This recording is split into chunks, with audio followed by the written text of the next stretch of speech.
விருதுநகர் மாவட்டம் அருப்புக்கோட்டையில் omni van மோதியதால் சாலையில் நடந்து சென்ற முதியவர் படுகாயமடைந்த நிலையில் விபத்தின் போது பதிவான சிசிடிவி காட்சிகள் வெளியாகியுள்ளது.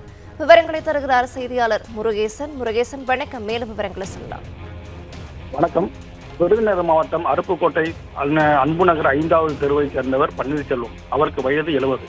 இந்நிலையில் நேற்று பன்னீர்செல்வம் பஜார் வழியாக நடந்து சென்று கொண்ட போது இனிமை ஹோட்டல் எதிரே பின்னால் வந்த ஆமினி வேன் மோதி பன்னீர்செல்வம் தலையில் பலத்த காயமடைந்து மயங்கி விழுந்தார்.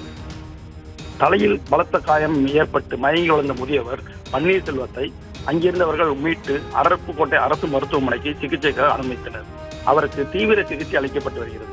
இந்நிலையில் இந்த விபத்து குறித்து பன்னீர்செல்வம் மகள் கங்காதேவி அவருடைய வயது 45 அளித்த புகாரின் அடிப்படையில் நகர் காவல் நிலைய போலீசார் அஜாக்கிரதையாக வாகனம் ஓட்டி விபத்து ஏற்படுத்தியதாக ஆமினி வேன் ஓட்டுநர் வெள்ளக்கோட்டையைச் சேர்ந்த ஆறுமுகம் என்பவர் மீது வழக்கு பதிந்துள்ளனர்.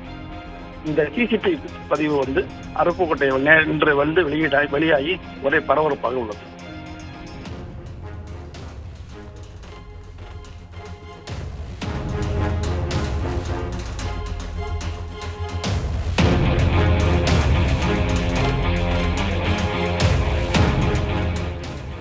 விவரங்களுக்கு நன்றி முருகேசன்.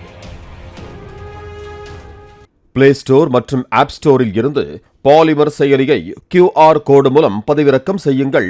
செய்திகளை உடனுக்குடன் பெறுங்கள்.